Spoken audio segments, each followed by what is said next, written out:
Savitri 6th book last సెషన్లో complete చేశాం. అది ద బుక్ ఆఫ్ ఫేట్, విధి పుస్తకము. ఎంతవరకు వచ్చాము అంటే, సావిత్రి తన సంకల్పంలో ఏ రకమైన తొట్టుపాటు లేకుండా, ఎటువంటి మార్పు లేకుండా సత్యవంతుడు మరణిస్తాడు అని నారద మహర్షి చెప్పినప్పటికీ దృఢ సంకల్పంతో సత్యవంతునే వివాహం చేసుకుంటానని గట్టిగా నిర్ణయించుకుంటుంది. ఇంకా నిర్ణయానికి ఏమీ చేయలేక అందరూ ఒప్పుకోవడం జరుగుతుంది. నారద మహర్షి ఆ దృశ్యం నుంచి విరమించుకుంటాడు. అంతవరకు మనము లాస్ట్ సెషన్లో చెప్పుకున్నాము. ఇంకా ఇప్పుడు మనము చెప్పుకోబోయేది 7th బుక్, సావిత్రిలోని 7th book 7, the book of yoga పుస్తకము. ఇది చెప్పాలంటే అద్భుతమైన పుస్తకం. ఎందుకంటే మనం ఏదైతే సాధన చేయాలనుకుంటామో ఆ సాధన మొత్తం ఎంతో వివరంగా మనకి దీంట్లో ప్రతి తలంలో మనం ఎదుర్కొనే సమస్యలు కానీ, భౌతిక తలం కానీ, ప్రాణతలం కానీ, తర్వాత మానసిక తలము, ఇంకా వెళ్ళే కొద్దీ మనకు హేతువు ఏంటి, ఇవన్నీ కూడా మొత్తము ఎంతో వివరణాత్మకంగా శ్రీ అరవిందులు సావిత్రి యోగం ద్వారా మనకి వివరిస్తారు. ఈ సావిత్రి యోగం కూడా మనకి మహాభారతంలోని సావిత్రి కథనం తెలిసిందే. మహాభారతంలో అసలు యాక్చువల్గా సావిత్రి కథ అన్నది ఎక్కడ వస్తుంది మనకు అంటే, పాండవులు వనవాసం చేసినప్పుడు ధర్మరాజు మార్కండేయ మహర్షిని అడుగుతాడు, ద్రౌపది ఇన్ని కష్టాలు పడుతుంది కదా, ఇంత పతివ్రత మహాసాధ్వి, అటువంటి ద్రౌపదికి ఇన్ని కష్టాలు వచ్చాయి, ఇన్ని కష్టాలు పడ్డవాళ్ళు అటువంటి వాళ్ళు అంటూ ఉన్నారా అసలు అని ధర్మరాజు అడిగినప్పుడు ఉన్నారు అని చెప్పి అప్పుడు సావిత్రి మాత గురించి అతను మార్కండేయ మహర్షి ధర్మరాజుకు చెప్తాడు. అక్కడి ఘట్టం అది. అయితే అక్కడ మార్కండేయ మహర్షి చెప్పిన సావిత్రి కథనం ఎలాంటిదంటే, అది జరిగినది అది ఎలాంటిదంటే, భర్త ప్రాణాల కోసం మృత్యువును జయించిన ఒక పతివ్రత సావిత్రి. గొప్ప పతివ్రత, మహాపతివ్రత. నిర్భయంగా మృత్యువును ఎదుర్కొని మృత్యువుతో పోటాపోటీగా సంవాదం చేస్తూ మృత్యువు ఇచ్చిన వరాలను తీసుకున్నా కూడా మళ్ళీ తనకు కావాల్సిన తన సంకల్పాన్ని తను నెరవేర్చుకొని మృత్యువు మీదనే జయాన్ని పొందిన సావిత్రి మహాపతివ్రత కథ. ఇక్కడ మనకి సావిత్రి అన్నది మొత్తము భూ ప్రపంచం మీదనే మన అందరి మీద ప్రేమతో మన అందరి కోసము ఆత్మానుస శక్తిని క్రిందకు తీసుకొని వచ్చి ఆ మృత్యువును జయించిన సావిత్రి ఇక్కడి సావిత్రి. ఒక్కసారి శ్రీ అరవిందులు మనకు సావిత్రిలో అసలు సావిత్రి గురించి చెప్పిన దానికి ఆథర్స్ నోట్ అని ఇచ్చారు. దాని గురించి ఒక్కసారి చదువుదాము మనం ఈ బుక్ స్టార్ట్ చేసే ముందు. The tale of Satyavan and Savitri is recited in the Mahabharata as a story of a conjugal love conquering death. But this legend is, as shown by many features of the human tale, one of the many symbolic myths of the Vedic cycle. Satyavan is the soul carrying the divine truth of being within itself, but descended into the grip of death and ignorance.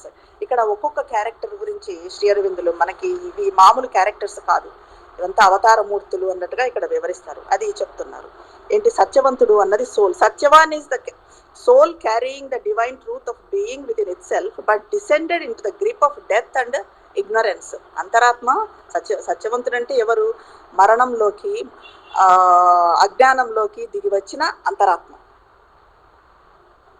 Savitri is the divine word, daughter of the sun, goddess of the supreme truth, who comes down and is born to save Aswapati, the lord of the horse. Her human father is the lord of tapasya, the concentrated energy of spiritual endeavor that helps us to rise from the mortal to the immortal planes. Jumatsena, lord of the shining horse, father of Satyavan, is the divine mind here fallen blind, losing its celestial kingdom of vision and through that lost its kingdom of glory. Still, this is not a mere allegory. The characters are not personified qualities, but incarnations or emanations of living and conscious forces with whom we can enter into concrete touch, and they take human bodies in order to help man and show him the way from his mortal state to a divine consciousness and immortal life. వ్యాస మహర్షి రచించిన మహాభారత ఇతిహాసంలోని సావిత్రి సత్యవంతుల గాథ మృత్యువును జయించే దాంపత్య ప్రేమ. ఈ ఐతిహాసిక సావిత్రి మహాకావ్యము మానవ కథనం యొక్క విశిష్ట లక్షణాలతో వేద కాలంలోని అనేక సాంకేతిక గాథలలో ఒకటిగా ఉంది. సావిత్రి మహాకావ్యంలోని పాత్ర చిత్రణలలో ప్రతి పాత్ర ఒక సంకేతాత్మక సూచనతో, లోతైన భావగర్భిత అర్థంతో చిత్రించబడి ఉంది. ఇది కేవలం ఒక రూపకమే కాదు, సావిత్రి అన్నది ఒక రూపకమే కాదు. ఇందులోని పాత్రలు మూర్తిత్వ గుణాలు మాత్రమే కాదు, కేవలం వాళ్ళ గుణాలతో వాళ్ళను మనము చెప్పటానికి లేదు. వాళ్ళు ఎవరు అంటే సజీవ చేతనా శక్తుల అవతార స్వరూపులు. సత్యవంతుడు కానీ, సావిత్రి కానీ, ఇందులో ఉన్న క్యారెక్టర్స్ అశ్వపతి మహారాజు కానీ, ద్యుమత్సేనుడు కానీ, వీళ్ళంతా కూడా ఏంటి అంటే వీళ్ళు అవతారమూర్తులు, అవతార స్వరూపులు. వీరు మనలను ఒక సమగ్ర స్పర్శలోకి ప్రవేశింపజేస్తారు. వీళ్ళను గురించి మనం తెలుసుకుంటున్నప్పుడు, ఈ క్యారెక్టర్స్ వచ్చినప్పుడు, ఇవి చదువుతున్నప్పుడు ఒక రకమైన వాళ్లతో ఒక స్పర్శలోకి, ఒక అనుభూతిలోకి వెళ్తాము. మనిషికి సహాయం చేయటానికి, అతని మధ్యస్థితి నుంచి దివ్య చైతన్యానికి ఎందుకు వీళ్ళంతా ఇలా క్రియేట్ చేయబడ్డారు శ్రీ అరవిందుల చేత అంటే, మనము మధ్యస్థితి నుంచి, మన ఈ మానవీయ స్థితి నుంచి ఒక దివ్య చైతన్యానికి, అమృత జీవనానికి మార్గం చూపటానికి వీళ్ళందరినీ ఒక మానవ దేహాలనిచ్చి శ్రీ అరవిందులు మనకు ఈ సావిత్రి కథనం ద్వారా, ఈ సావిత్రి ద్వారా మనకు అందించారు. ఇంకా ఈ పాత్రల సంకేతాత్మకత అన్నది ఇంతకు ముందు కూడా ఒకసారి చెప్పుకున్నాము. సత్యవంతుడు మళ్ళీ ఒక్కసారి చెప్పుకున్నాము. సత్యవంతుడు అస్తిత్వం యొక్క దివ్య సత్యాన్ని తనలో కలిగి ఉన్న అంతరాత్మ. అంతరాత్మ ఏంటి? మనం చాలాసార్లు చెప్పుకున్నాం. అంతరాత్మ అంటే భగవంతుడి నుంచి, ఆ ఒకే ఒక ఆత్మ నుంచి వచ్చిన వాళ్ళం మనమంతా అంతరాత్మ. మరి ఈ అంతరాత్మ ఇప్పుడు ఎక్కడికి వెళ్ళింది అంటే, అది ఎలా వెళ్ళింది అన్నది కూడా మనకి లాస్ట్ ద బుక్ ఆఫ్ ఫేట్లో నారద మహర్షి వివరిస్తాడు. మరణము అజ్ఞానంలో పట్టులోకి వచ్చిన అంతరాత్మ, ఆ అంతరాత్మ సత్యవంతుడు. ఇంకా సావిత్రి దైవ పదము, డివైన్ వర్డ్, సూర్యపుత్రిక, సవిత్రు సూర్యపుత్రిక, ప్రపంచ రక్షణార్థమై దిగివచ్చి జన్మ తీసుకున్న సర్వోత్కృష్ట దేవత. సావిత్రి ఎలా వచ్చింది, ఎలా జన్మ తీసుకుంది అన్నది కూడా మనకు తెలుసు. ఇంకా అశ్వపతి, సావిత్రి జనకుడు, భౌతిక జనకుడు. ఆయన తపస్సుల ప్రభువు. ఎలా అంటే మహాభారత కథనం ప్రకారంగా అశ్వపతి మహారాజు 18 సంవత్సరాలు తపస్సు చేస్తే, ఘోర తపస్సు చేస్తే, సావిత్రి దివ్యమాత కరుణించి సావిత్రిని, ఆమె అంశ అయిన సావిత్రిని ఆయనకు పుత్రికగా ప్రసాదించింది. ఆ రకంగా తపస్సుల ప్రభువు అశాశ్వతత్వం నుంచి శాశ్వతత్వమునకు పునరుత్థానం చెందటానికి మనకు సహాయపడే ఆధ్యాత్మిక కృషి, ఏకీకృత శక్తి, ఇది అశ్వపతి మహారాజు. ఇంకా ద్యుమత్సేన మహారాజు.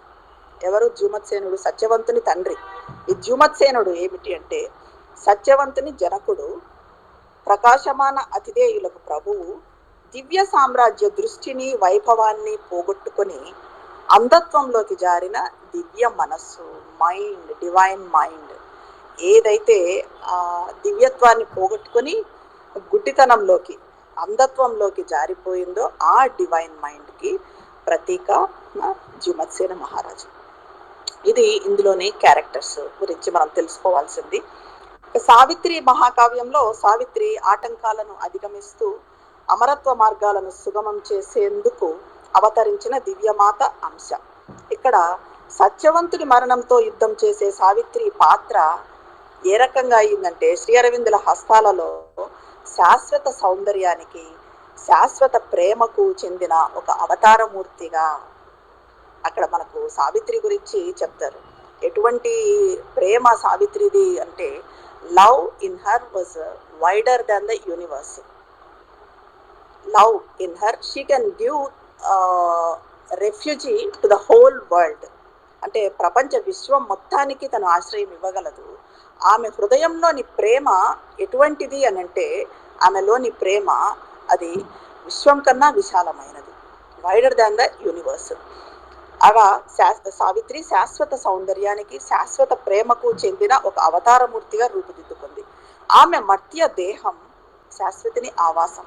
దేహం మనిషి దేహమే కానీ శాశ్వతునికి నిలయం. అది భూజీవిత పరీక్షలను ఎదుర్కొంటూ వాటిని కేవలం తనలో అధిగమించడమే కాకుండా ప్రపంచం కూడా అధిగమించటానికి, అది ఇక్కడ మహాభారతంలో ఆమెనే అధిగమిస్తుందేమో, కానీ ఇక్కడ సావిత్రి, మన సావిత్రిలోని సావిత్రి ప్రపంచం కూడా అధిగమించటానికని అన్వేషిస్తుంది. I'm a deputy of the aspiring world, my spirit's liberty I ask for all. ఇది సావిత్రి అడుగుతున్నది. I'm a deputy of the aspiring world, my spirit's liberty. నాకు వచ్చింది, నా ఆత్మకు, ఇప్పుడు నాకేదో ఆత్మ సాక్షాత్కారం అయ్యింది, నాకు సరిపోతుంది అని కాదు. కానీ my spirit's liberty I ask for everybody. భూమి మీద ఎవరైతే ఉన్నారో అందరికీ అడుగుతున్నాను నేను అంటుంది. ఆకాంక్షించే ప్రపంచానికి నేను ప్రతినిధిని.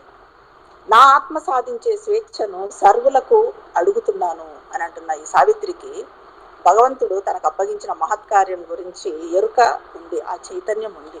ఎందుకంటే ఆ భగవంతుని కార్యార్థమయ్యే సావిత్రి భూమి మీదకు దిగి వచ్చింది.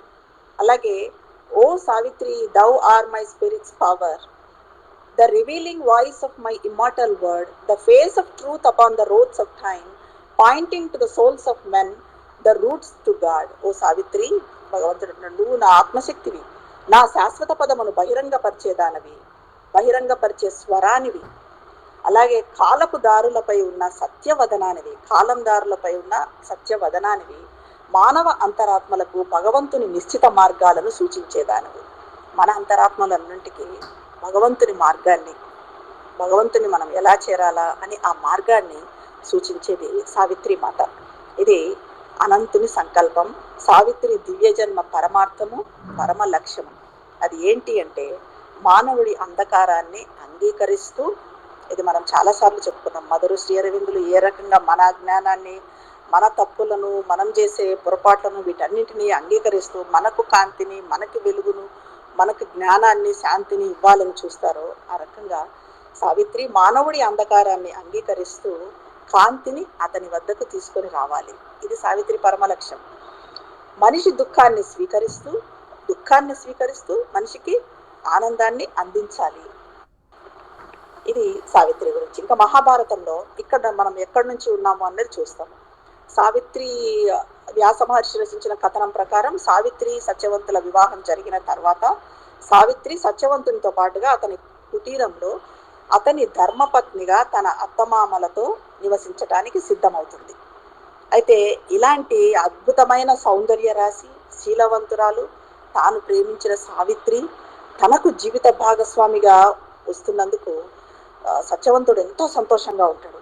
సావిత్రి కూడా తన హృదయ ఎంపిక ప్రకారమే సావిత్రి వరించింది సత్యవంతుడిని. అలాగే తన హృదయ ఎంపిక ప్రకారంగానే తాను ప్రేమించిన సత్యవంతుడితో జీవితం గడపబోతుంది. ఇలా గడపబోతున్నందుకు సావిత్రికి ఒక పక్క ఎంతో ఆనందంగా ఉంది. కానీ ఇంకో పక్క ఆమెకు తెలుసు ఏంటి, సత్యవంతుని 1 సంవత్సరం తర్వాత ఎగ్జాక్ట్గా సత్యవంతుడు, తను ఎంతో ప్రేమించిన సత్యవంతుని తాను కోల్పోబోతుంది. సత్యవంతుడు మరణించబోతున్నాడు. అయితే ఇప్పుడు ప్రస్తుతము సావిత్రి సత్యవంతునితో నేను ఆనందంగా జీవితాన్ని గడపబోతున్నాను, అతని భాగస్వామిగా అని అనుకుంటూ ఎంతో సంతోషంగా ఉంటూ ఈ తన ఖరీదైన రాజకుమార్తె వస్త్రాభరణాలను పరిత్యజించి సావిత్రి ఎలా పెరిగింది, ఎలా పుట్టింది, ఎలా పెరిగింది, ఒక రాజకుమార్తెలాగా సకల సౌకర్యాలతో, అన్ని సకల భాగ్యాలతో పెరిగినది. వాటన్నింటినీ కూడా వదులుకొని ఒక సాధారణ గృహిలాగా అత్తమామలకు సేవ చేసుకుంటూ మధుర భాషణంతో సత్యవంతుని సంతోషపరుస్తూ, మంచి మంచి మాటలతో అత్తమామలను కానీ సత్యవంతుని కానీ సంతోషపరుస్తూ నిత్య జీవిత కార్యక్రమాలను నిర్వర్తిస్తూ ఉంది. ఇదంతా బయటకు కనిపించే సావిత్రి మనకు. కానీ ఆమె అంతరంలో నిరంతరము, ఇందాక మనం చెప్పుకున్నట్టుగా నారద మహర్షి వెల్లడి చేసిన ఆ సత్యము జరగబోయే విషయం అన్నది, ఆ దుర్విధి గురించి, సత్యవంతుని గురించి, దుర్విధి గురించి ఉన్న దుఃఖం అన్నది ఎప్పటికీ ఉంది. ఒక పక్క ఆనందం ఉంది, ఒక పక్క దుఃఖము ఉంది. ఇక్కడ నుంచి ఇంకా మనము ఫస్ట్ క్యాంటో, ఇందులో book 7 the book of yoga, first canto నుంచి మొదలు పెడదాం. ఇది ఫస్ట్ మనకి ఇంట్రడక్షన్ ద బుక్ ఆఫ్ యోగాకి. పేజ్ నెంబర్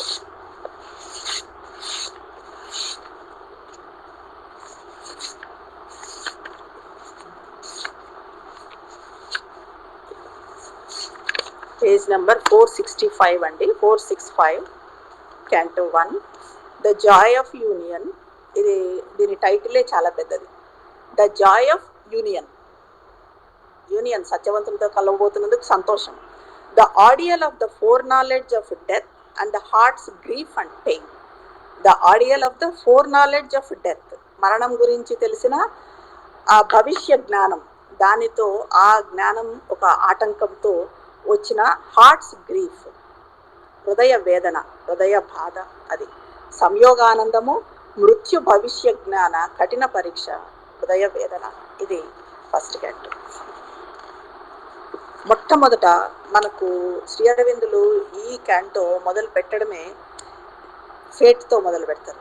ఎలాగైతే లాస్ట్ బుక్ కూడా మనం ఫేట్ గురించి, ఆ ఎండ్ కావడం కూడా విధి గురించి అంతా చెప్తూ మనకు అన్ని మహారాణి వేసిన అన్ని ప్రశ్నలకు సమాధానాలు చెప్తారు నారద మహర్షి. అశ్వపతి మహారాజు వేసిన ప్రశ్నలకు కూడా సమాధానాలు చెప్తారు. అవన్నీ ఏంటి, మహారాణి వేసిన వ్యక్తిగత ప్రశ్నలకి, పర్సనల్ సమాధానాలు చెప్తారు. అలాగే విశ్వ ప్రశ్నలకి విశ్వ సమాధానాలు కూడా చెప్తారు. విశ్వ ప్రశ్నలు విశ్వ సమాధానం ఏమంటే, ఈ అంతరాత్మ ఎలా అజ్ఞానంలోకి వచ్చింది, ఇక్కడంతా విశ్వంలో ఎలా ఉంది అని. పర్సనల్ది ఏమంటే, మన హృదయంలో శాశ్వతుడు అనేవాడు దాగి ఉన్నాడు.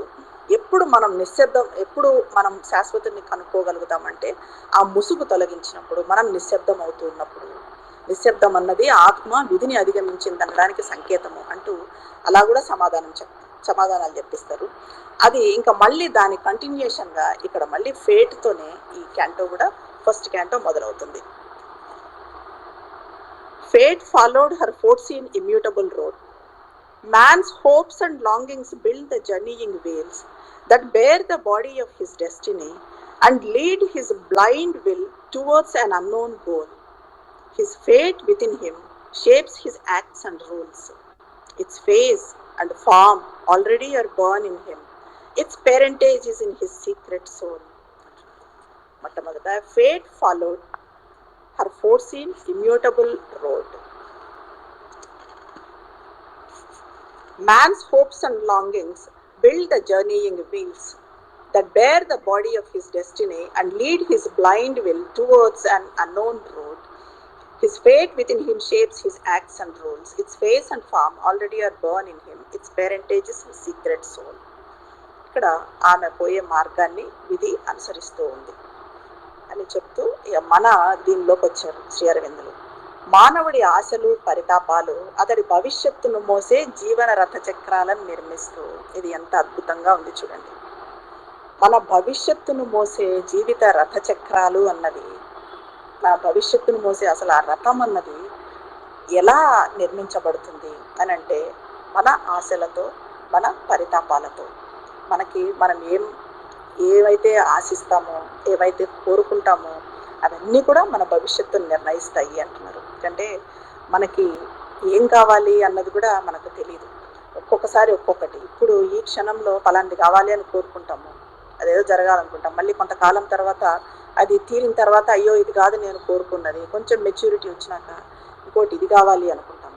అంటే ఎగ్జాక్ట్గా మనకేం కాదు, కానీ మనం ఏవైతే కోరుకుంటామో మన ఆశలు, ఈ పరితాపాలు అవే మన భవిష్యత్తును, ఆ రథచక్రాన్ని, మన జీవిత రథచక్రాన్ని నిర్మిస్తాయి అంటున్నారు. అలాగే అతడి అంధ సంకల్పాన్ని ఒక తెలియని గమ్యం వైపుగా నడిపిస్తాయి. ఈ రకంగా ఈ జీవన రథచక్రాలు ఏవైతే మన ఆశలతో, పరితాపాలతో ఉన్నాయో వాటిని మోసుకొని పోతూ ఒక తెలియని గమ్యం వైపు, మనకు గమ్యం ఏంటో తెలియదు, ఊరికే ఎప్పటికప్పుడు ఏదో కోరుకోవడము, ఏదో ఆశించడము, వాటి కోసము భగవంతుని ప్రార్థించడము, మదర్ని ప్రార్థించడము, అవి మనకు జరిగిపోవడము లేకపోతే జరగకపోవడము, ఈ రకంగా ఇలా వెళ్ళిపోతూ ఉంటుంది. అసలు ఏంటి ఫైనల్గా గోల్ ఏంటి అన్నది మనకు తెలియదు. ఇవన్నీ కూడా అంధ సంకల్పం. ఇట్లాంటి అంధ సంకల్పం అంతా కూడా తెలియని గమ్యం వైపుగా నడిపిస్తుంది. అతనిలో పనిచేసే విధి అతని చర్యలను, నియమాలను రూపొందిస్తుంది. మనలో పనిచేసే ఈ విధే మన చర్యలను, మన నియమాలను విధిస్తుంది. ఆ విధి ముఖము, రూపము అప్పటికే అతనిలో జన్మించి ఉంటాయి. దాని మూలము అతని రహస్య అంతరాత్మలో ఉంది. అయితే ఈ విధి ఇవన్నీ కూడా లోపల అప్పటికే జన్మించి ఉంటాయి. కానీ మరి ఇది ఎట్లా మనము దీన్ని పరిష్కరించుకోవటము, విధిని అన్నది కూడా మనం ఇంతకుముందు కూడా చెప్పుకున్నాము. అదేంటి, అంతరాత్మ పరంగా దాని మూలం ఎక్కడుంది, అంతరాత్మలో ఉంది. ఎక్కడైతే మూలం ఉందో పరిష్కారం కూడా అక్కడే ఉంటుంది. కాబట్టి దాని పరిష్కారం కూడా మనకు అంతరాత్మలోనే ఉంది. ఇప్పుడు ఎటువంటి కోరికలు, మనము ఆశలు ఈ కోరుతాము అంటే దానికి ఒక చిన్న స్టోరీ కూడా ఉంది. ఒక ఎగ్జాంపుల్, ఒక మనిషి బాగా తపస్సు చేశాడు, చాలా ఘోరంగా తపస్సు చేశాడు, గొప్పగా తపస్సు చేసి భగవంతుడు సాక్షాత్కారం అయ్యాడు. అతనికి సాక్షాత్కారం అయ్యి నీకు ఏం కావాలి కోరుకో అంటే, నేను అనుకున్నవన్నీ జరగాలి అన్నాడు. అంటే భగవంతుడు అన్నాడు, నువ్వు ఒకసారి ఆలోచించుకొని వరం అడుగు. ఎందుకంటే నువ్వు అనుకున్నవన్నీ నీకు జరగాలి అనుకున్నప్పుడు నీకు దాంట్లో ఏమైనా జరుగుతుందేమో, నువ్వు ఒక్కసారి ఆలోచించుకో అంటే, లేదు స్వామి నాకు నేను అనుకున్నవన్నీ జరగాలి, అదే నాకు కావాలి అన్నాడు. అంటే సరే అని తదాస్తు అని చెప్పేసి దేవుడు అదృశ్యమయ్యాడు. అప్పుడు అతను ఏమనుకున్నాడు, మొట్టమొదట ఒక అరణ్యంలో తపస్సు చేసి అరణ్యం చేస్తున్నాడు కదా, అరణ్యం అంతా ఒక బాగా రాజభవనం లాగా మారిపోవాలి అనుకున్నాడు. అనుకోగానే వెంటనే అరణ్యం అంతా రాజభవనం లాగా మారిపోయింది. సరే ఇది అయిన తర్వాత అతనికి అన్ని అందులో అంతా పరిచారికలు, అన్ని సౌకర్యాలు, అన్ని భోగభాగ్యాలు అన్నీ వచ్చేసాయి. అయితే అతనికి సడన్గా అనిపించింది, ఇది ఇంతకుముందు అరణ్యం కదా, మరి ఇక్కడ ఎక్కడో ఒక చిరుతపులి ఉంటుంది కదా, అది వచ్చి నన్ను చంపుతుందేమో అనుకున్నాడు. అనగానే ఇంకా నెక్స్ట్ వెంటనే చిరుతపులి వచ్చి అతన్ని చంపుతుంది. ఈ రకంగా ఉంటాయి మనం కోరుకునే కోరికలు కానీ, మన ఆశలు, ఈ ఫలితం మనకి ఏం చేస్తున్నామో, ఏం కావాలి మనకు అన్నది తెలియదు. ఇవన్నీ కూడా ఎక్కడికి మనల్ని నడిపిస్తాయి అంటే, ఈ అంధ సంకల్పం అంతా తెలియని గమ్యం వైపుగా నడిపిస్తాయి. అయితే వీటన్నింటికి మూలం అన్నది, వీటన్నింటికి పరిష్కారం అన్నది ఎక్కడ ఉంది? మన అంతరాత్మలో ఉంది అంటున్నారు. It's parentage is in his secret soul. Here matter seems to mold the body's life, and the soul follows where its nature drives. Nature and fate compel his free will's choice, but greatest spirits this balance can reverse and make the soul the artist of its fate. This is the mystic truth our ignorance hides. Doom is a passage for our inborn force. Our ideal is the hidden spirit's choice. Ananke is our being's own degree. పదార్థం ఏ రకంగా అయితే శరీరానికి రూపం ఇస్తుందో, matter అంటున్నాము. Matter మన శరీరానికి ఎలాగైతే 2 చేతులు, 2 కాళ్ళు, మన తల, కళ్ళు, ముక్కు, మొహము ఇవన్నీ ఎలా అయితే రూపాన్ని ఇచ్చిందో, అలా మనిషి చర్యలకు విధి ఒక రూపాన్ని ఇస్తుంది. మనం చేసే చర్యలకు ఒక రూపం ఏర్పడుతుంది. ఆ రూపమే విధి. విధే ఒక రూపాన్ని ఇస్తుంది. ఇది ఈ రకంగా ఇస్తూ విధి మన జీవితాన్ని పరిపాలిస్తుంది. ప్రకృతి, విధి తమను ఎంపిక చేసుకోమని మనిషి సంకల్పాన్ని ఒత్తిడి చేస్తాయి. ప్రకృతి, విధి 2 మమ్మల్ని ఎంపిక చేసుకో అని మనల్ని ఒత్తిడి చేస్తూ ఉంటాయి. ప్రకృతి అంటే మనకు తెలిసిందే, ప్రకృతి పరంగా మనకు ఏవైతే సత్వరజ తమో గుణాలు ఉన్నాయో అవి వాటి ఆధీనంలో మనం ఉండటం అన్నది. అలాగే విధి అన్నది కూడా మనం చేసే చర్యలు, ఇవి దీన్ని మనిషి సంకల్పాన్ని ఒత్తిడి చేస్తాయి. ఉన్నత అంతరాత్మలు ఈ తూకాన్ని తలక్రిందులు చేస్తారు. ఉన్నత అంతరాత్మలు ఎప్పుడు దీన్ని తలక్రిందులు ఎలా చేస్తారంటే, ఇప్పుడు మనం ఏదైతే అంతరాత్మ పరంగా అన్నామో వాళ్ళు ప్రకృతిని అధిగమించి అంతరాత్మ పరంగా వాళ్ళు జీవితాన్ని గడుపుతారు. అంతరాత్మ ఎప్పుడు పైన ఉంటుంది, ప్రకృతి క్రింద ఉంటుంది. ప్రకృతి అంతరాత్మ ఆధీనంలో ఉంటుంది. అప్పుడు ఏమైపోతుంది, విధి అన్నది వాళ్ళ చేతుల్లోకి వస్తుంది. ఈ రకంగా వాళ్ళు అంతరాత్మను తమ విధికి రూపకర్తగా చేసుకుంటారు. ఇది మన అజ్ఞానం దాచిపెట్టే మార్మిక సత్యం.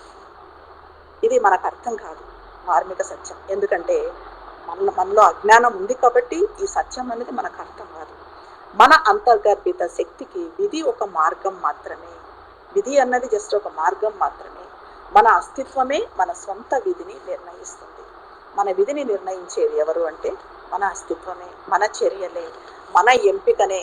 మనం ఎప్పుడైతే ప్రకృతిని, విధిని ఎంపిక చేసుకుంటామో అదే మన విధిని నిర్ణయిస్తుంది.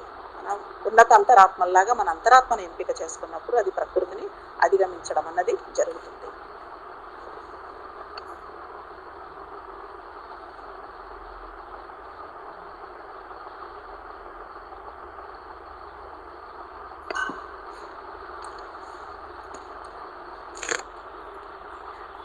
All was fulfilled the heart of Savitri.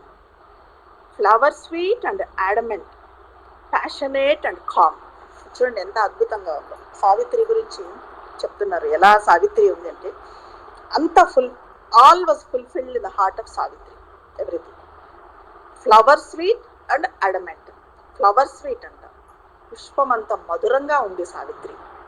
అలాగే adamant, at the same time ఎంతో పట్టుదలగా, ఎంతో గట్టిగా, ఎంతో స్ట్రాంగ్గా, ఎంతో అడమెంట్గా ఉంది. అలాగే ప్యాషనేట్ అండ్ కామ్ అంటున్నారు. ప్యాషనేట్ అంటే ఎంతో ఆపేక్షతో ఉంది, అట్ ద సేమ్ టైం ఎంతో నిశ్శబ్దంగా, నిశ్చలంగా, మనము ఎంతో ప్యాషనేట్గా ఉన్నప్పుడు ఎంత మూవ్ అయిపోయి చలించి ఇంకా ఎక్కువ మాట్లాడడం ఎక్కువ చేయడం చేస్తాం. కానీ ఎంత ప్యాషనేట్గా ఉన్నా కూడా ఎలా ఉంది, అంత నిశ్శబ్దంగా ఉంది. ఎంత ఫ్లవర్ స్వీట్గా ఉన్నా కూడా అంత అడమెంట్గా కూడా ఉంది. Flower sweet and adamant, passionate and calm, had chosen and on her strength's unbending road, forced to its issue the long cosmic curve. Once more she sat behind loud hastening hoofs, a speed of armored squadrons and a voice, far heard of her chariots bore her from her foe. తాను ప్రేమించిన సత్యవంతుని కలిసిన ఆనందము ఒకవైపు ఉంది సావిత్రికి, సత్యవంతుని మరణం గురించిన దుఃఖము ఇంకోవైపు సావిత్రిని చుట్టుముడతాయి. దీనికి కొంచెం మనము ఒక్కసారి చూసుకుంటే కొన్నిసార్లు మనిషి గాఢమైన దుఃఖానికి లోనైనప్పుడు యోగం వైపు మళ్ళుతాడు. ఇది చాలామంది విషయాల్లో చూస్తూ ఉంటాం. మనం చాలా మటుకు ఏదైనా కష్టాలు వచ్చినప్పుడు కానీ సమస్యలు వచ్చినప్పుడు అప్పుడు యోగం వైపు మళ్ళుతారు. ఎందుకంటే మనకు శాంతి కావాలి, కష్టాల నుంచి పరిష్కారం కావాలి, ఎలా వస్తుంది మనకు పరిష్కారము అన్నట్టుగా యోగం వైపు మళ్ళుతారు. సాధారణంగా అత్యంత దుఃఖాన్ని ఎదుర్కోవాల్సి వచ్చినప్పుడు దాని నుంచి మళ్ళటానికి ఫస్ట్ మనం ఏం చేస్తామంటే మనల్ని మనం మర్చిపోయేంతగా పనిలో నిమగ్నం కావటానికి ప్రయత్నం చేస్తాము. లేదంటే దేవాలయాలు సందర్శించడమో, తీర్థయాత్రలకు వెళ్ళడమో, ఇలాంటివన్నీ విహారయాత్రలకు వెళ్ళటమో, స్నేహితుల నుంచి ఓదార్పును ఆశించడమో చేస్తాము. కానీ ఇలాంటి భౌతిక చర్యలేవి కూడా సమస్యను మూలం నుంచి పరిష్కరించవు. ఇంతకుముందు మనం చెప్పుకున్నట్టుగా సమస్యకు మూలం మరి ఎక్కడ ఉంది అంటే అంతరాత్మలో, మన సోల్లో ఉంది. దానికి మూలం, దానికి పరిష్కారం మనం ఎదుర్కొనే బాధ, మన ఆటంకాలు ఇవన్నీ కూడా ఏంటి, మన అంతరాత్మ ఎంపిక చేసుకున్నవే. దుఃఖాన్ని ఎదుర్కోవడంలో ఇక్కడ సావిత్రి అనుసరించిన విధానం, మరి సావిత్రి ఎలాంటి విధానం అనుసరించింది అంటే మనలాగా ఏదో ఫ్రెండ్స్తో కలవటమో, లేక దేవాలయాలకు వెళ్ళటమో, తీర్థయాత్రలకు వెళ్ళడమో, దాన్ని మర్చిపోవటానికి ఏదో పని చేసుకోవడమో, టీవీలు చూడటమో, ఇలాంటివన్నీ సావిత్రి ఇలాంటివి చేయలేదు. ఆ సావిత్రి అనుసరించిన విధానం దీనికి పూర్తిగా భిన్నమైనది. తన దుఃఖం ద్వారా తన మొత్తం అస్తిత్వాన్ని సఫలం చేసుకోవాలనుకుంది. దుఃఖంతో కుంగిపోనూ లేదు, అలాగని దాన్ని మర్చిపోవటానికి వేరే కార్యక్రమాలు ఏమీ కూడా చేయలేదు. తన అస్తిత్వాన్ని సఫలం చేసుకోవాలి. ఇప్పుడు దుఃఖం వచ్చింది, దీంతో నా అస్తిత్వాన్ని నేను సఫలం చేసుకుంటాను అనుకుంది. ఇది సావిత్రి హృదయము ఎంపిక చేసుకుంది. దుఃఖము ఆమె సమీపంలో గాఢంగా అలుముకొని ఉన్నప్పటికీ ఆమె దుఃఖిస్తూ కూర్చోలేదు, దుఃఖం నుంచి పారిపోనూ లేదు. తన ఆధీనంలో ఉన్న అన్ని సాధనోపాయాలు ఉపయోగిస్తూ దుఃఖాన్ని ఎదుర్కొంటుంది. అది అంత సులభమైనది కాదు, ఆహ్లాదమైనది అంతకన్నా కాదు. ఇది అంత సులభమైనది కాదు, ఆహ్లాదం కూడా కాదు. కానీ నిజాయితీగా ఎదుర్కొన్నప్పుడు, ఈ రకమైన ఇది నిజాయితీగా మనం ఎదుర్కొన్నప్పుడు మనిషి తత్వంలో మార్పు సంభవిస్తుంది. అంటే మనం దుఃఖాన్ని ఎదుర్కోవటానికి మన దగ్గర ఉన్న సాధనోపాయాలన్నీ కూడా అవి అంతరాత్మపరంగా చేయాల్సినవన్నీ చేసినప్పుడు ఏమవుతుందంటే, మనం ఒక సమస్య వచ్చిందనుకోండి, దాన్ని పరిష్కరించాలంటే దాని పరిష్కారం కోసం మనం లోతులకు వెళ్ళి 10 సార్లు 100 సార్లు ఆలోచిస్తాము. అప్పుడు ఈ రకంగా చేస్తున్నప్పుడు ఏమవుతుందంటే మన చైతన్యం కూడా ఉన్నతమవుతుంది. ఆ పరిష్కారాన్ని కనుక్కుంటుంది, మన చైతన్యం ఉన్నతమవుతుంది. ఆ దుఃఖానికి కారణం ఏంటి అన్నది అన్వేషిస్తుంది. ఎందుకు నాకు ఇంత దుఃఖం వచ్చింది, దీనికి అసలు మూలం ఏంటి, ఎలా స్టార్ట్ అయింది ఇది అన్నది వెనక్కి వెళ్ళిపోతాం. సో ఇది కదా అసలు కారణము, ఈ అటాచ్మెంట్తో నేను ఈ రకంగా దుఃఖిస్తున్నాను అన్నది, ఓహో ఇది కారణము అన్నది మనకు అర్థమవుతుంది. దీనివల్ల నా దుఃఖానికి కారణమైన పరిస్థితులు మారకపోవచ్చు అలా కనుక్కున్నంత మాత్రాన, కానీ అవి మనిషిని బాధ పెట్టవు. ఈ రకంగా అయినప్పుడు మనిషిని బాధ పెట్టకపోవడం, మనం బాధపడకపోవడం వీటికి జరుగుతుంది. ఆ వ్యక్తి చైతన్యం ఎంత పురోగతిని సాధిస్తుంది అనేది అతని ఆంతరిక శక్తి మీద ఆధారపడింది. అయితే ఈ రకంగా మనం ఎదుర్కొన్నప్పుడు మన చైతన్యం ఎంత మటుకు పురోగతిని సాధిస్తుంది అన్నది మన ఆంతరిక శక్తి మీద ఆధారపడి ఉంటుంది. అంటే ఇప్పుడు సావిత్రి ఎలా వెళ్తుంది సపరివారంతో అన్నది ఇక్కడ శ్రీ అరవిందులు వివరిస్తారు. A couchant earth vacant in its dumb muse looked up at her from a vast indolence, hills wallowing in a bright haze, large lands that lulled at ease beneath the summer heavens, region on region spacious in the sun, cities like chrysolites in the white blaze, and yellow rivers pacing lion maned, led to the Shalva marches emerald line, a happy front to iron vastness, and austere peaks and titan solitudes. Once more was near the fair and fated place, the borders gleaming with the grove's delight, where first she met the face of Satyavan, and he saw like one waking into a dream, some timeless beauty and reality, the moon gold sweetness of heaven's earth-born child. ఇక్కడ మద్రదేశాన్ని వదిలి తన హృదయం ఎంపిక చేసుకున్న సత్యవంతుడు నివసించే ఆశ్రమానికి సావిత్రి సపరివారంతో కలిసి బయలుదేరింది. అన్ని రకాలుగా ఎలాగైతే అత్తవారింటికి అమ్మాయిని పంపిస్తారో ఆ రకంగా సపరివారంగా సావిత్రిని పంపించారు అశ్వపతి మహారాజు మహారాణి ఇద్దరును. సావిత్రి ఆ రకంగా బయలుదేరింది. అయితే సావిత్రి బయలుదేరింది ఎక్కడి నుంచి? మద్రదేశం నుంచి. ఈ మద్రదేశం అన్నది ఎక్కడ ఉంది అంటే ఇప్పుడు ప్రస్తుతము పాకిస్తాన్లో ఉన్న మన పంజాబ్ ప్రాంతం. పంజాబ్ ఇప్పుడు పాకిస్తాన్లోకి కొంత భాగం వెళ్ళిపోయింది కదా, ఆ భాగము మద్రదేశము. ఇంకా సత్యవంతుడున్న ఈ శాల్వరాజ్యం అది ఎక్కడ ఉందంటే హిమాచల్ ప్రదేశ్, మనకు ఇప్పుడు హిమాచల్ ప్రదేశ్. అలా ఇక్కడి నుంచి అక్కడికి బయలుదేరి వెళ్తూ ఉంది సావిత్రి. ఆ దారిలో అంతా ఎలా ఉంది అన్నది శ్రీ అరవిందులు అద్భుతంగా వర్ణిస్తారు. ఇది మనకు ఈ వర్ణన ఎక్కడ వస్తుంది అంటే 4th బుక్లో సావిత్రి సత్యవంతుని కోసం అన్వేషించటానికి బయలుదేరి the book of birth and క్వెస్ట్లో బయలుదేరడానికి వెళ్తుంది. ఆ నగరాలు, విశాల ద్వారాలు, గ్రామాలు, వీటన్నింటి కూడా అక్కడ ఒకసారి వర్ణన వస్తుంది. మళ్ళీ ఇక్కడ వర్ణిస్తున్నారు.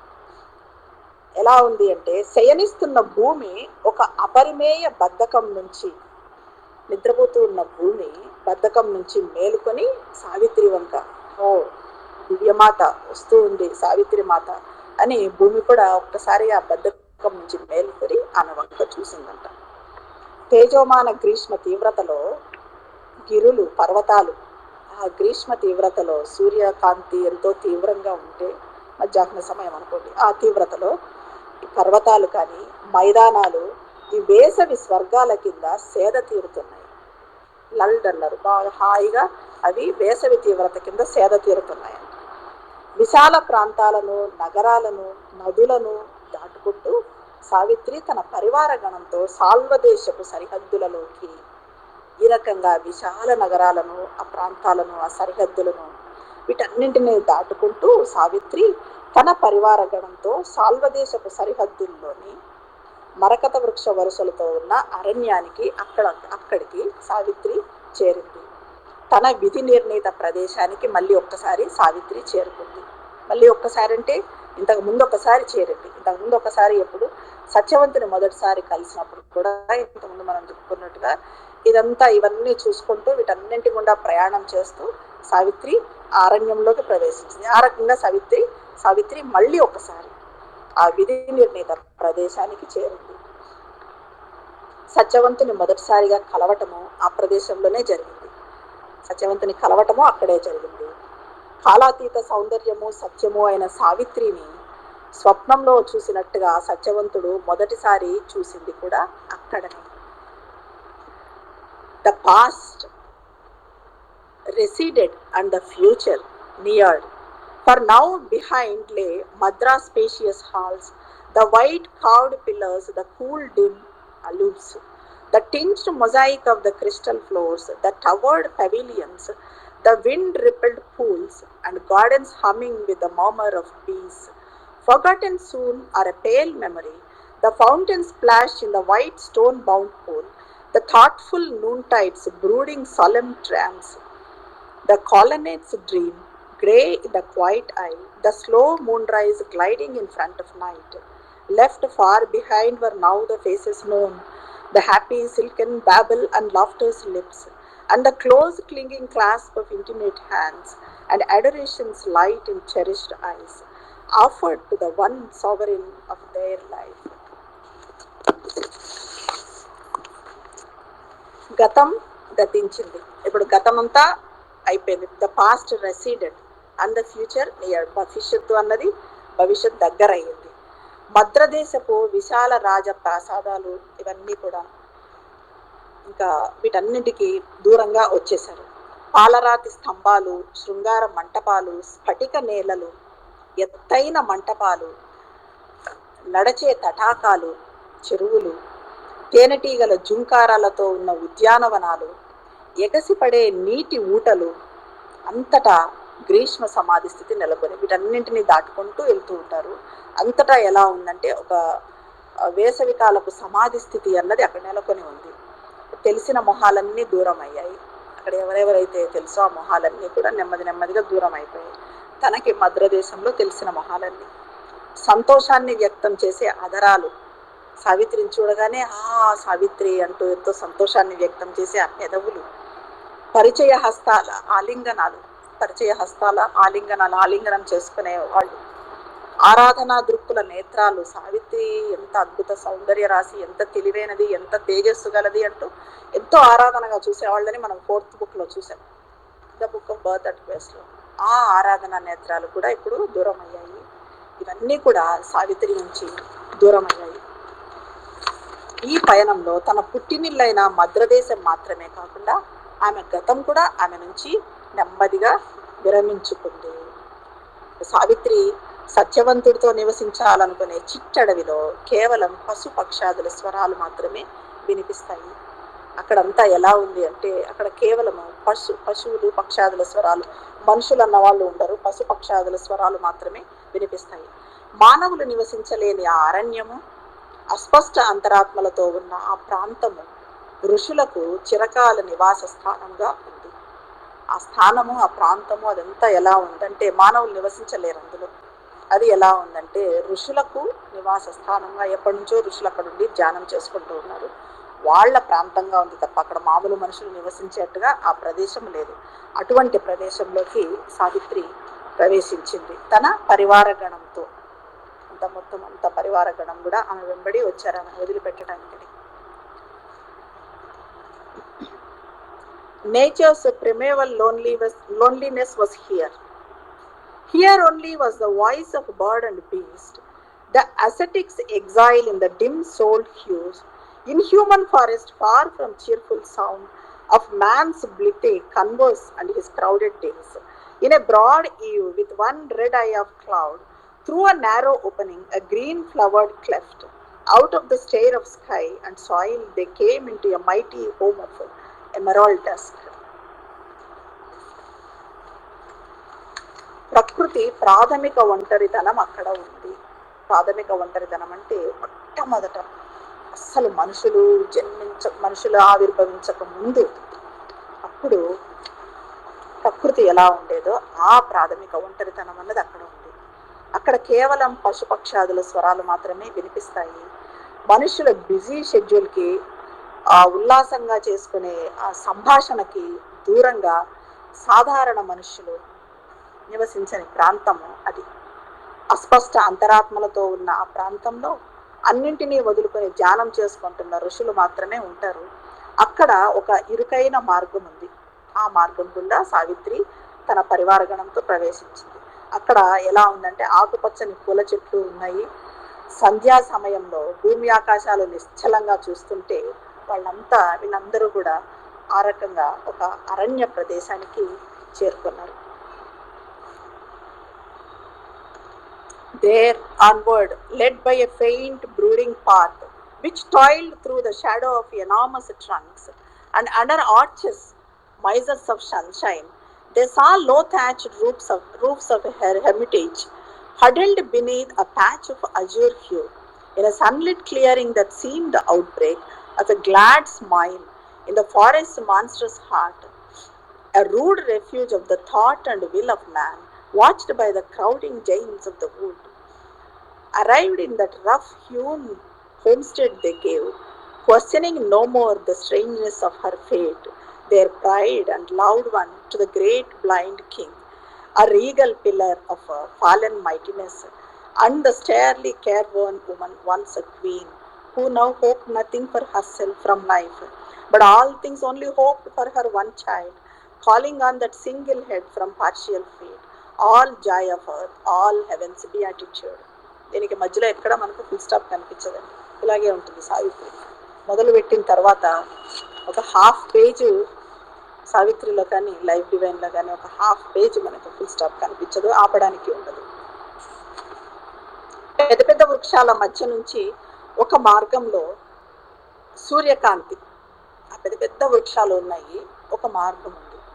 అక్కడ సూర్యకాంతి ఎలా ఉందంటే ఒక మైజర్ లాగా, ఒక పిసినారి లాగా ఉందంట. అంటే కొంచెం కొంచెం పడుతుంది, చాలా కొంచెం. పిసినారులు ఎలా అయితే డబ్బు కొంచెం కొంచెంగా ఖర్చు పెట్టుకుంటారో ఆ రకంగా సూర్యకాంతి కొంచెమే పడుతుంది. అక్కడ నీలి ఆకాశం కింద గడ్డితో కప్పబడిన రూఫ్, కప్పులతో ఉన్న పర్ణశాలలు, వాటిని చూసుకుంటూ వీళ్ళంతా ముందుకు కదిలారు. అక్కడ స్పష్టమైన సూర్యకాంతి కనిపించింది. కొంత దూరం పోయిన తర్వాత వీళ్ళకి సూర్యకాంతి అనేది స్పష్టంగా కనిపించింది. అది అరణ్యపు మహాహృదయం. అక్కడ అరణ్యం యొక్క మహాహృదయం. ఆ మహాహృదయము సంతోషంగా నవ్వుతున్నట్టుగా ఉంది. ఎందుకంటే అక్కడ కొంచెం సూర్యకాంతి పడుతూ ఉంది కాబట్టి అరణ్యం హాయిగా సంతోషంగా, గ్లూమీగా లేకుండా. సూర్యకాంతి తక్కువ ఉంటే గ్లూమీగా ఉంటుంది, అలా లేకుండా బాగా బ్రైట్గా ఉంది కాబట్టి అరణ్యం నవ్వుతున్నట్టుగా అక్కడ ఉంది. మనిషి ఆలోచనకు, సంకల్పానికి దూరంగా వాటిని అతని నుంచి దూరం చేస్తూ ఆశ్రయాన్ని ఇస్తుంది. ఇది మనిషి ఆలోచనకు, మనం చేసే ఈ మామూలు ఆలోచనలకి, మన సంకల్పాలకి దూరంగా ఎలాగా వీటన్నింటినీ, మన ఆలోచనలను, ఈ సంకల్పాలను, ఈ చిన్న చిన్న సంకల్పాలను వీటన్నింటినీ దూరం చేస్తూ మనకు ఆశ్రయాన్ని ఇచ్చే మహా అరణ్యం అది. చూడండి, మనం కూడా ఏదైనా ఫారెస్ట్లకి అక్కడికి వెళ్ళినప్పుడు ఒక రకమైన నిశ్శబ్దం ఆవరిస్తుంది మనల్ని. అక్కడ ఇవన్నీ, ఈ కోరికలు, ఈ ఆశలు, ఈ ఆలోచనలు ఇవన్నీ కూడా ఏమీ కనిపించవు. ఎంత అందంగా ఉంది! ఒక అరణ్యం చూసినా, ఒక అరణ్యంలో జలపాతాలు చూసినా, ఆ ప్రకృతిని, ఆ కొండలను, వీటన్నింటినీ చూసినా కూడా ఆ రకంగా అనిపిస్తుంది మనకు. ఆ రకంగా మనిషి ఆలోచనకు, సంకల్పానికి దూరంగా వాటిని అతని నుంచి దూరం చేస్తూ ఆ అరణ్యం అన్నది అతనికి ఆశ్రయాన్ని ఇస్తుంది. మహామహా వృక్షాలన్నీ ఇదంతా చూస్తూ ఉన్నాయి సావిత్రిని, వీళ్ళందరినీ. ఆమె పరివార గణం అంతా అక్కడికి చేరుకున్నారు. సావిత్రితో పాటుగా పరివార గణం కూడా చేరుకున్నారు. ఆమె ఎదుర్కోబోయే కొత్త భవిష్యత్తును, కొత్త జీవితం గురించి వాళ్ళు ఏమీ ప్రశ్నించలేదు. కొత్త భవిష్యత్తు, కొత్త జీవితం, దాని గురించి వాళ్ళు ఏం ప్రశ్నించడం లేదు. ఎలా ఉంటుంది అన్నది వాళ్ళకి తెలుసు, అందరికీ తెలిసింది సంవత్సరం తర్వాత ఏం జరగబోతుంది అని. వాళ్లకు గర్వకారణమైన, అతి ప్రియమైన సావిత్రిని, ఎంతో ప్రియమైన సావిత్రిని, వాళ్ళకు గర్వకారణమైన సావిత్రిని పతనమయ్యి అరణ్యంలో నివసిస్తూ ఉన్న అంధరాజుకు, అక్కడ అరణ్యంలో నివసిస్తూ ఉన్న గుడ్డి రాజుకి, జుమత్సేన మహారాజుకు అప్పగించారు. అక్కడికి వచ్చి అన్ని సుఖాలతో, సౌకర్యాలతో, అన్ని భోగభాగ్యాలతో నివసించిన ఒకప్పటి మహారాణికి, ఆమె కూడా జుమత్సేనుడి భార్య కూడా మహారాణి, ఆమె కూడా ఒకప్పుడు అన్ని భోగభాగ్యాలతో, అన్ని సుఖాలతో జీవించింది. ఇప్పుడు ప్రస్తుతం ఎలా జీవిస్తుందంటే అన్ని పోగొట్టుకొని వచ్చి జుమత్సేన మహారాజుకు సేవలు చేసుకుంటూ అక్కడే ఉన్నాను, కొడుకుని చూసుకుంటూ. ఆ మహారాణికి సావిత్రిని అప్పగించారు. అలా జుమత్సేన మహారాజుకు, ఆయన భార్యకు, అంటే సావిత్రి అత్తమామలకు, సత్యవంతుని తల్లిదండ్రులకు ఆమెను, సావిత్రిని, వీళ్ళంతా ఈ పరివార గణమంతా వాళ్ళకి ఎంతో ప్రియమైన సావిత్రిని అప్పగించారు. ఆమె ఇప్పుడు అవేవి జీవితంలో ఆశించటం లేదు. ఆ మహారాణి కూడా ఇప్పుడు జీవితంలో తను పోగొట్టుకున్న సౌకర్యాలు కానీ, సుఖాలు కానీ ఇవన్నీ కూడా ఆశించటం లేదు. ఆమె ఏం ఆశిస్తుందంటే కేవలం తన ఏకైక సంతానము సత్యవంతుడి సంతోషాన్ని కోరుకుంటూ ఉంది. ఆ మహారాణి తనకు ఏకైక సంతానమైన సత్యవంతుడు సుఖంగా ఉండాలి. సత్యవంతుడు చిన్నప్పటి నుంచి అక్కడే ఉన్నాడు. జన్మించడం అక్కడ జన్మించినా కూడా, నగరంలో తన రాజ్యంలో జన్మించినా కూడా చిన్నతనంలోనే ఇక్కడికి అరణ్యంలోకి వచ్చేసాడు. అరణ్యంలోనే పెరిగాడు. నా బాల్యం అంతా ఇక్కడే జరిగింది, ప్రకృతే నాకు తల్లి, ప్రకృతే నాకు గురువు అని కూడా చెప్పుకున్నాడు సత్యవంతుడు. 5th బుక్లో చూసాం అది. ఆ రకంగా సత్యవంతుడు, ఏకైక పుత్రుడైన సత్యవంతుని సంతోషాన్నే ఆమె కోరుకుంది తప్ప మహారాణికి, సత్యవంతుని తల్లికి ఇంకా వేరే ఏమీ ఆమె ఆశించటం లేదు. భూమి మీద సమస్త సంతోషాలు, స్వర్గ ఆనందాలు, ఈ సమస్త సంతోషాలు, స్వర్గ ఆనందాలు ఇవన్నీ కూడా తన కొడుక్కి దక్కాలి అని మహారాణి ఆశిస్తూ ఉంది. ఇది ఇక్కడ వరకు అండి. ఇంకా నెక్స్ట్ వచ్చే సెషన్లో చూద్దాము. ఈ రకంగా సావిత్రిని, పరివార గణం అంతా కూడా సావిత్రి అత్తమామలకు సావిత్రిని అప్పగించారు. సావిత్రిని అప్పగించి నెమ్మదిగా వెను తిరుగుతారు. ఎందుకంటే సావిత్రి హృదయం చేసుకున్న ఎంపికకు నిస్సహాయులే, ఇంకా వాళ్ళు ఏం చెయ్యలేరు. కాబట్టి నెమ్మదిగా ఆమె పరివార గణమంతా ఆమెను విధికి వదిలి వెనుదిరుగుతారు. ఇంకా వచ్చే వారము నెక్స్ట్ చూద్దాం.